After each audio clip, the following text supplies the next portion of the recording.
when the cereals are in the country. Now, independent power producers say Kenya Power and Lighting Company is to blame for the high cost of power in the country. Speaking while appearing before the Senate Standing Committee on Energy, Triumph Power Generating Company said that KPLC does not take up all the power produced by power generators. Jasmine Murani reports.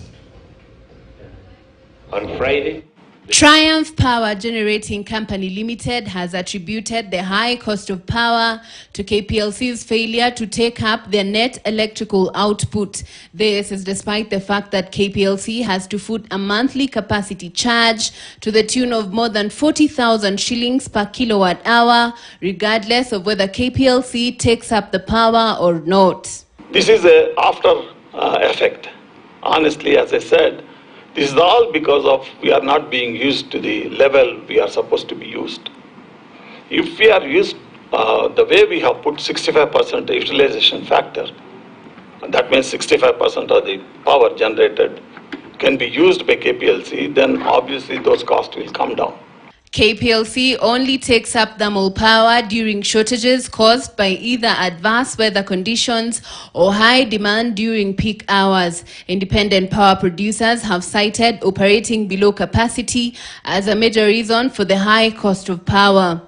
but we've also noticed that the blame is shifted squarely on the doorsteps of Kenya Power for failure to plan, for failure to give in advance the demands that will be there. We also noticed that most of the providers have mentioned the fact that if a little bit more water was taken from them, they would be able to lower the prices. Therefore, earlier, KenGen admitted to having the capacity to produce additional power to match the proposed increase on power production. This begs a question on why Kenya Power continues to buy power from independent power producers, given the expensive nature of thermal power and the stress it exerts on the environment. And as a law-abiding country, some of these contracts we've entered into are long-term. Some of them are 20 years long. The supplier who was here has still another 12 years to learn. For IPPs to contribute to lowering the cost of power, a number of things have to be done.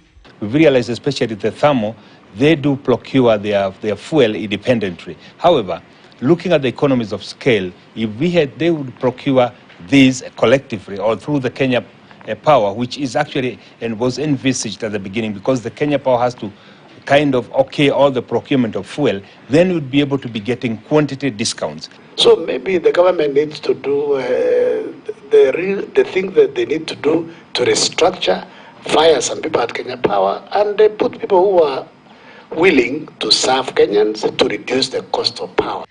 Jasmine Murani for KTN News. All right, we are going to cross over to Parliament, where the motion on by